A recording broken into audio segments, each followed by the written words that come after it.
Becoming Cody roads की documentary में अभी तक हमने देखा कि कैसे 9 साल का एक मैरियटा जॉर्जिया गांव में रहने वाला बच्चा जो था डस्टी रोड्स का बेटा, उसने एक सपना देखा कि मुझे भी अपनी लाइफ में कुछ ऐसा ही करना है जो मेरे पापा ने किया, और वो था टू बिकम अ रेसलर। अपने स्कूल में बहुत अच्छे परफॉर्मेंस के बाद, एमेच्योर रेसलिंग का स्टेट मेडल जीतने के बाद और हॉलीवुड के फेलियर से घूम फिरने के बाद फाइनली ये बंदा डब्ल्यूडब्ल्यूई में आया। और डब्ल्यूडब्ल्यूई ने इसको कई सारे मौके दिए जो कि ऊपर भी थे, कुछ नीचे भी थे, और पॉजिटिव और नेगेटिव मोमेंट्स थी यहाँ पे कोडी रोड्स के डब्ल्यूडब्ल्यूई करियर में। वो इंटरकॉन्टिनेंटल चैंपियन भी बने, उन्होंने रेसलमेनिया में रे मिस्टीरियो से मैच भी लड़ा, लेकिन कहीं ना कहीं ये स्टारडस्ट नाम का गिमिक कोडी रोड्स की लाइफ का सबसे बड़ा प्रॉब्लम बन चुका था। लेकिन नेगेटिव चीजें और भी ज्यादा बढ़ती गई because Dusty Rhodes passed away, और कोडी इस पॉइंट पे उनको समझ नहीं आ रहा था कि मुझे अपने करियर में करना क्या है। तो इस एपिसोड में हम बात करने वाले हैं कि कैसे ये बंदा इस अमेरिकन ड्रीम को टूटता हुआ, बिखरता हुआ नहीं देख सकता था, और अपने फादर की सबसे बड़ी एडवाइस जो कि कभी वो देना नहीं चाहते थे पर उन्होंने दी, that you should quit the WWE, वो कोडी रोड्स ने ली and he went on to become the American nightmare. ये है guys episode number 3 of becoming Cody Rhodes. अगर आपने एपिसोड 1 और 2 नहीं देखे, डेफिनेटली उसको जाके चेकआउट करें। भाई किस चीज का इंतजार है? लाइक बटन को एक क्रॉस रोड्स लगाना चाहिए। 3000 लाइक का हमारा गोल रहेगा हमेशा की तरह। वीडियो को आप लाइक करना ना भूलें, कमेंट में अपने ओपिनियंस बताएं, और चैनल पे नए हैं तो सब्सक्राइब करना बिल्कुल भी ना भूलें।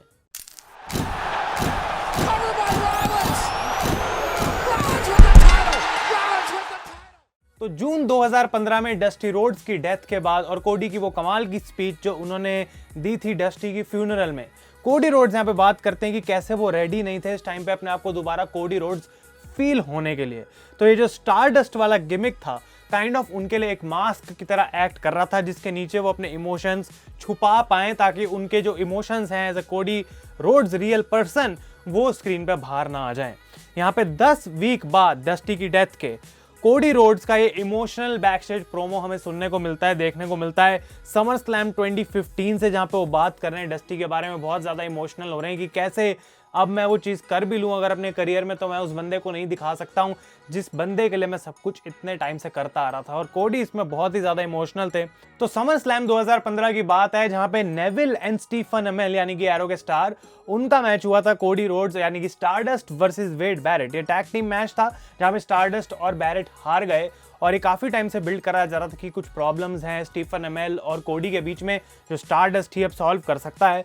और कोडी कहते हैं पता नहीं इस टाइम पे मुझे काफ़ी टाइम बाद ऐसा लग रहा था कि वो फायर जो है ना मेरे अंदर वो वापस आ रही है, और वो फाइनली मुझे अंदर से बोल रही है कि भाई तेरा समय आ गया अपनी स्टोरी बताने का कि कोडी रोड्स आखिर इंसान कौन है। तू ज़्यादा देर इस मास्क के नीचे जो है वो छुप नहीं सकता, बिकॉज ये समर स्लैम का लॉस और ये बाद में बैकस्टेज प्रोमो कोडी रोड्स की बिल्कुल ह्यूमन चीज़ को बाहर लेके आया, और वो बताता है कि कैसे कोडी रोड्स बिल्कुल खुश नहीं थे और उनको यहाँ पे एक और बार झटका लगा कि ये चीज़ जो मैं कर रहा हूँ अभी तक बिल्कुल सही नहीं है।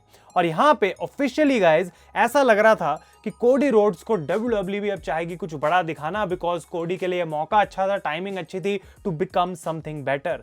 लेकिन किसको पता था कि डब्ल्यूडब्ल्यूई के प्लान्स में दूर दूर तक कुछ भी ऐसा नहीं है। तो ये वो टाइम है जब स्टारडस्ट का एंड बिल्कुल करीब आता जा रहा था और कोडी रोड्स का पेशेंस डब्ल्यूडब्ल्यूई के साथ खत्म हो रहा था, बिकॉज कोई क्रिएटिव प्लान्स उनके लिए वहां पे नहीं थे। कोडी रोड्स कहते हैं कि मुझे बैकस्टेज इग्नोर किया जा रहा था, मेरी ईमेल्स पे कोई रिस्पॉन्स नहीं आ रहा था, और राइटर्स मुझे अपना हाथ खड़ा करके वेट कराते रहते थे कि हम तुझे बताएंगे। लेकिन ट्रिपल एच यहाँ पे पोस्ट ओपिनियन में कहते हैं कि देखो भाई, अगर तुम्हें डब्ल्यूडब्ल्यूई जैसे प्रोफेशन में अपना जो है वो बातें मनवानी है तो तुम्हें सही केजेस जाके खटखटाने पड़ेंगे, हिलाने पड़ेंगे, तभी कोई बात बनेगी, अगर तुम्हें चाहिए कि तुम जो चाहते हो वो हो। लेकिन यहाँ पे ऐसा लग रहा था कोडी रोड्स के लिए इस पॉइंट पे कि स्टारडस्ट के गिमिक से बाहर निकलने का कोई भी तरीका नहीं है। तो अगले 8 महीने तक अपनी फ्रस्ट्रेशंस को दबा के, छुपा के, इमोशंस को किसी तरीके से कंट्रोल करके कोडी रोड्स ने ये गिमिक को परफॉर्म करा। लेकिन एक पॉइंट के बाद उनका जो है वो बस हो चुका था। कोडी रोड्स कहते हैं कि मैं गोरिल्ला पोजीशन में अपने स्टील टम्बलर के अंदर अल्कोहल छुपा के पी रहा था कि भगवान करे किसी को पता लग जाए ताकि मैं फायर हो जाऊं। लेकिन वो कहते हैं कि किसी एक रीजन की वजह से मैं फायर होना भी चाह रहा था तो नहीं हो पा रहा था, बिकॉज जो मेरी लेगेसी में डब्ल्यूडब्ल्यूई में लेके आता हूं उससे मुझे कोई फायर कर नहीं सकता था। तो ये वो टाइम था जब डब्ल्यूडब्ल्यूई कोडी रोड्स को कोडी रोड्स नहीं बनने दे रही थी, और ये पॉइंट था जब कोडी रोड्स ने डिसाइड करा अब समय आ चुका है इस चीज से बाहर निकलने का। कोडी रोड्स कहते हैं कि भाई मैं लेगेसी फैमिली से था, मुझे फायर तो कोई कर नहीं रहा था, तो अब समय आ गया था कि मैं अपनी लाइफ से WWE को ही फायर कर दूं। जी हाँ गाइस, मई 2016 में कोडी रोड्स ने ये फाइनली अपने फादर का जो एडवाइस था उसको लिया, ये डिसीजन लिया and he requested his release from WWE 10 साल बाद इस कंपनी में रहने के लिए। और अगर देखा जाए उस टाइम पे कोडी का करियर कैसे था, वो डस्टी के बेटे थे, उनको कोई कंपनी से निकालता तो बिल्कुल भी नहीं, लेकिन सिर्फ एक अपॉर्चुनिटी के लिए, जो अनसर्टन अपॉर्चुनिटी थी। कोडी रोड्स कुछ प्रूव करना चाहते थे, बहुत ज्यादा बड़े पैसों से कोडी रोड्स दूसरी तरफ चल पड़े बिकॉज उनको अपने करियर में कुछ बनना था। कोडी की मॉम यहाँ पे कहते हैं कि मुझे ऐसा लग रहा था उस टाइम पे जब इसने अपना रिलीज मांगा, या तो कोडी मर जाएगा या फिर ये जेल में चला जाएगा पैसों के लिए कुछ गलत करने के चक्कर में। लेकिन ब्रांडी रोड्स दूसरी तरफ बिल्कुल ऑपोजिट थी और वो कहती है मैं हैप्पी थी कोडी के लिए कि फाइनली ये डिसीजन ले पाया, मैं खुश थी कि अब अपने हिसाब से कुछ चीज़ों को कर पाएगा। और ये सबको पता था कि कोडी रोड्स इस टाइम पे एक ऐसी जगह पे जा रहे हैं जिसको हम बोल सकते हैं दी अननोन। और ट्रिपल एच प्रेज करते हैं कि ये बहुत बोल्ड था उस टाइम पे कोडी रोड्स के बिहाफ पे कि मुझे WWE से दूर जाना है, मुझे छोड़ना है। लेकिन जब कोई एक ऐसा सुपरस्टार ऐसी कंपनी को छोड़ता है जिसके बारे में ज़्यादा लोग केयर नहीं कर रहे थे, तो जो उसका फर्स्ट स्टेप होता है WWE छोड़ने के बाद, वो सबसे ज़्यादा मैटर करता है कि क्या इम्पैक्ट ये बंदा बना सकता है। और कोडी रोड्स ने अपने ट्विटर पे एक लिस्ट ऑफ अपोनेंट्स की ये पिक्चर डाली, जो कि आप अभी देख सकते हैं। मल्टीपल रेसलर्स के नाम थे जिनको वो रेसल करना चाहते थे around the world. Sami Zayn इस चीज की तारीफ करते हैं, कहते हैं इंजीनियस चीज थी, किसी ने आज तक सोची नहीं थी। तो कोडी रोड्स का ये जो आइडिया था कि वर्ल्ड के सारे ऐसे अच्छे रेसलर से मैं लड़ना चाहता हूँ किसी एक प्रमोशन के साथ साइन करे बिना ही, वो एक बहुत बोल्ड मूव था फिर से कोडी रोड्स की तरफ से। और जो पहला मैच उनका हुआ आउटसाइड WWE वो था अगस्त 19, 2016 में इवॉल्व नाम की कंपनी में। और कोडी यहाँ पे कई बार कर्ट एंगल से भी लड़े और कर्ट एंगल कहते हैं कि देखो भाई, मुझे वर्थ फील हो रही थी कि कोडी रोड्स की एक एक्चुअल में कोई वर्थ है, कि इंपॉर्टेंट था कोडी रोड्स के लिए अपनी वर्थ को भी फील करना। और जब मैं उससे लड़ा मुझे भी वो चीज़ रियलाइज हुई कि इसका डिसीजन काफ़ी हद तक ठीक होने वाला है। तो यहाँ पे छोटे अरीनाज में बहुत कम लोगों के सामने 3 से 4 बार एक ही हफ्ते में कोडी रोड्स लड़ रहे थे। और ट्रिपल एच, हल्क होगन यहाँ पे दोबारा पोस्ट ओपिनियन में प्रेज करते हैं कि Cody had some balls to take this decisions, क्योंकि बहुत सारे ऐसे लोग नहीं कर सकते ये चीज़ कि WWE से दूर चले जाएं और एक गैम्बल ले लें अपने पूरे करियर में, जब उनको पता है कि एक गारंटीड अमाउंट ऑफ मनी मेरे सामने पड़ी है जो कि मैं काफ़ी साल तक और कमा सकता हूं, भले ही मेरा गिमिक बिल्कुल बेकार हो। लेकिन कोडी रोड्स अपने आप को एक मेन इवेंटर की तरह देखते थे। कोडी रोड्स को अपने आप में कोई कमी नहीं दिखती थी और वो इस चीज़ के लिए विलिंग थे प्रूव करने के लिए कि मैं एक बिग चेक और एक बिग प्रमोशन से दूर रह के इस चीज़ को भी अचीव कर सकता हूँ। कोडी जो है इस टाइम पे ऑनर करने की ऑब्वियसली पूरी कोशिश कर रहे थे डस्टी रोड्स की लेगेसी को, लेकिन साथ के साथ अपने आप को उनकी शैडो से भी बाहर रखना अब कोडी के लिए बहुत ज़्यादा इंपॉर्टेंट था। कई महीनों तक उन्होंने एक्सप्लोर किया बहुत सारी इंडी रेसलिंग प्रमोशंस को, जिससे पहले उनको एक ऐसी चीज़ मिल गई कि उसने पूरी लाइफ एंड उनका कैरेक्टर एंड उनका गिमिक चेंज कर दिया फॉरएवर। एक नई आइडेंटिटी मिल गई कोडी रोड्स को, because new Japan Pro wrestling चाहती थी कि कोडी रोड्स के फादर अगर अमेरिकन ड्रीम हो सकते हैं तो क्यों ना हम कोडी रोड्स को जापान लेके आए एज द अमेरिकन नाइटमेयर। जनवरी 4, 2017 sold out Tokyo Dome. Cody Rhodes comes out on Kingdom as the American Nightmare. और मुझे गूज़बम्स आ रहे हैं पढ़ के अब। और यहां पे फिगर आउट कर लिया था कोडी रोड्स ने कि जो मेरा अगला कैरेक्टर है वो क्या होने वाला है। ये कोई एक बंदा नहीं है जो एक नए तरीके से अब प्रेजेंट होगा।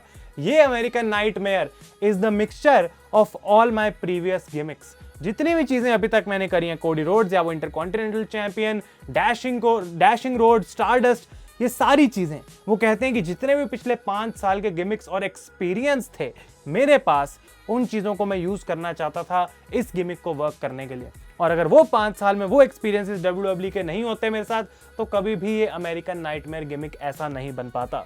कोडी रोड्स ने इस फॉरबिडन डोर को ओपन किया, और अब ये वर्ड बहुत ज्यादा यूज करा जाता है AEW में स्पेशली, कि फॉरबिडन डोर यानी कि कोई भी बंदा किसी और कंपनी में जाके लड़ सकता है। लेकिन कोडी रोड्स ने मेक श्योर करा कि मैं अपने आप को कहीं पे टाई अप नहीं करूंगा किसी एक कंपनी के साथ, मैं कोई कॉन्ट्रैक्ट नहीं साइन करूंगा, अपने आप को फ्री रखूंगा कि कहीं पे भी मैं परफॉर्म कर सकूं। और कोडी रोड्स ने बहुत ही बड़ा इंपैक्ट बनाया आउटसाइड ऑफ WWE अपने इस डिसीजन के बाद, बिकॉज WWE के बाहर ये बंदा हर एक प्रमोशन का स्टार था। तो भाई ट्रेड ऑफ क्या था कि एक WWE में स्टार ना बनने की बजाय बाकी सारे प्रमोशंस का अगर मैं स्टार बन जाऊं, it's not bad, right. Seth Rollins बात करते हैं कि कितना मुश्किल होता है एक WWE सुपरस्टार के लिए बाहर जाके उतना ही नाम बनाना या उससे ज्यादा नाम बनाना। और WWE का जब तुम्हारे पास वो एक्सपोजर नहीं होता, लाइमलाइट नहीं होती, बड़े बड़े शोज में तुम्हें फीचर नहीं किया जा रहा और तुम इतने कम लोग देख रहे हैं, तो तब तुम पॉपुलर कैसे हो गए, ये चीज काफी मुश्किल हो जाती है। और कोडी रोड्स ने समझा इस टाइम पे बिल्कुल ये सही टाइम आ गया था कि डस्टी को जो ऑनर करने का स्टेप्स थे उसमें एक स्टेप आगे बढ़ना चाहिए। कोडी रोड्स ने डस्टी को ट्रिब्यूट देने के लिए फाइनली अपने हेयर का जो कलर है वो चेंज किया और अपने हेयर को ब्लॉन्ड डाई करा, बिकॉज उनको इस टाइम पे ऐसा फील हो रहा था कि अब मैं अर्न कर चुका हूं, अपने आप पे एक ऐसी कैपेबिलिटी रखता हूं, एक ऐसी चीज फील करता हूं कि मैं डस्टी की अब लेगेसी इस पॉइंट से आगे कभी खराब नहीं होने दूंगा, उसको और ज्यादा ऑनर ही करूंगा। और कोडी के इस नेचुरली डेवलप होते हुए सक्सेस को देख के काफी सारे इंडी प्लेटफॉर्म्स पे उनको मौका भी मिला कि वो क्रिएटिवली काफी चीजें टेस्ट कर पाए in the world of wrestling. और कोडी के दिमाग में आइडिया आया कि हमको कुछ बड़ा करना चाहिए, एक शो, एक बड़ा शो। और being the Elite March 5th 2018 with Matt Jackson, Nick Jackson और कोडी रोड्स ने अनाउंस करा कि हम लोग करने वाले हैं मिलके एक सेल्फ फंडेड, यानी कि खुद के पैसे लगा के one night only, one special event जहां पे भाई कुछ भी हो सकता है। और ये था ऑल इन का अनाउंसमेंट। तो कोडी रोड्स का आइडिया था यहां पे कि हमें टेस्ट करना है रेसलिंग फैंस को, क्या उनके अंदर ये दम है कि अगर कोई WWE का शो ना हो तो भी 10,000 लोग एक अरीना में सेम टाइम पे for all the popular indie wrestlers इकट्ठे हो सकते हैं। ये ऑल इन का जो नाम है, कोडी कहते हैं मेरी बहन की तरफ से आया था, उन्होंने दिया था बिकॉज वो कह रही थी you have to be all in on this project, और वहीं से वो नाम निकल के आया। 10,000 पीपल। और केविन ओवेंस कहते हैं कि उस टाइम पे जब ये अनाउंसमेंट हुई थी बीइंग द एलीट पे, हमको इम्पॉसिबल लग रहा था कि कैसे ही ये कर पाएंगे। Now arena Chicago booked by Cody Rhodes and the Young Bucks कि हम एक ऐसा इवेंट करना चाहते हैं। कोडी रोड्स बात करते हैं कि कैसे उस टाइम पे बहुत ज्यादा फन था उनके लिए पार्ट भी, क्योंकि उनको फिगर आउट करने को मिल रही थी चीजें कि एक बिजनेस कैसे रन करा जा सकता है रेसलिंग का, और जैसे कि एडवर्टाइजमेंट, प्राइसिंग, ये सारी चीजें कैसी करी जाती हैं। तो स्ट्रेस बहुत ज्यादा था क्योंकि इनके खुद के पैसे लगे थे, लेकिन पैसों से ज्यादा यहाँ पे अपनी इज्जत लगा दी थी कोडी रोड्स और यंग बक्स ने। लेकिन टिकट्स गई on sale and guys you won't believe it, 30 minute के अंदर अरीना गॉट सोल्ड आउट। 10,000 लोग जो हैं वो अरीना के लिए ऑलरेडी अपनी टिकट बुक कर चुके थे। इतनी ज्यादा एक्साइटमेंट इन लोगों ने कर दी थी। और ये इंडी रेसलर्स, यंग बक्स और एक WWE रिजेक्ट हम कह सकते हैं उस टाइम पे कोडी रोड्स की वजह से। क्यों आखिर ऐसा हुआ भाई, क्यों उनको एकदम से इतना पॉपुलर माना गया? Just because of their work outside of WWE, उसको भी लोग इतना प्रेज कर रहे थे। और ये एक इतनी बड़ी मोमेंट थी कि एक WWE का गाय, क्योंकि कोडी वाज ऑलवेज अ WWE गाय, एक अरीना ऑफ फैंस को फुल कर रहा है, बट आउटसाइड WWE के अंदर नहीं। और ये एक बहुत बड़ी स्टेटमेंट भी थी from Cody Rhodes. All in show देखने को मिला सितंबर 1, 2018। 11,000 से भी ज्यादा लोग इस अरीना को जैम पैक करके आए थे।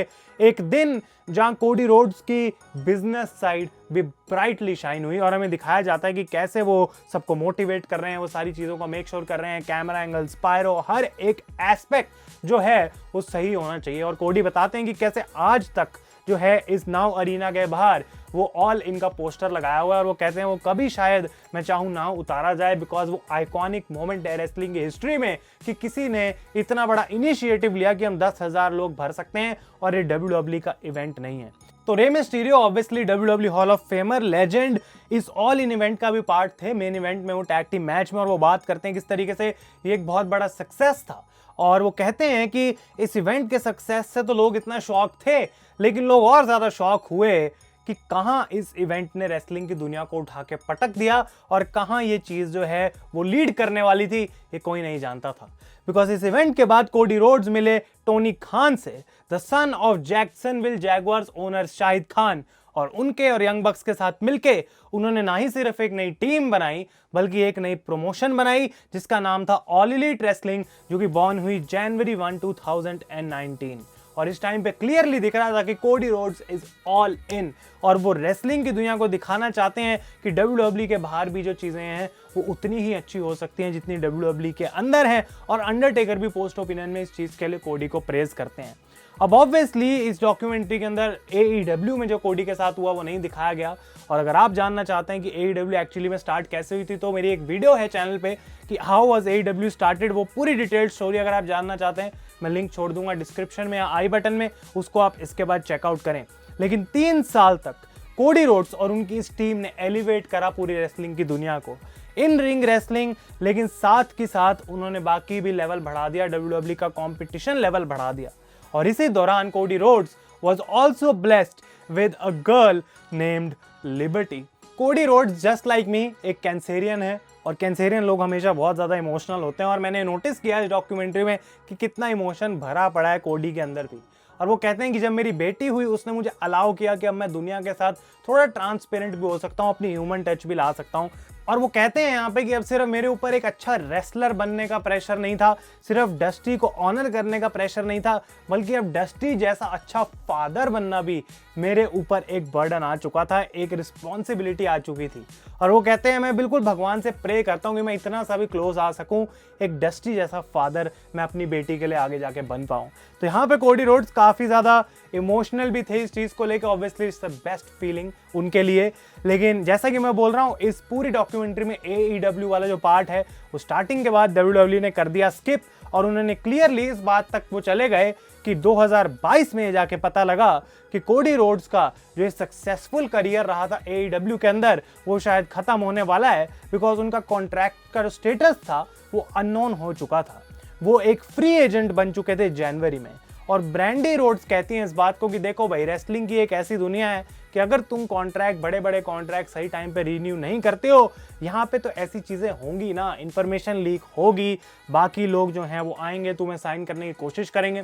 और ब्रूस प्रिचर्ड यहाँ पे कहते हैं कि जब हमें पता लगा कि ये कोडी के out of contract free agent वाले जो रूमर्स हैं वो सच होने वाले हैं, मैंने विंस से बात करी। विंस ऑलवेज वांटेड कोडी बैक, और उसको भी पता था भाई इस पॉइंट पे कि कितना सक्सेसफुल कोडी हो चुका है। And Vince told me that we are going to get him back, और वो फ्लाइट पकड़ के कोडी रोड्स के घर अगले दिन चले गए।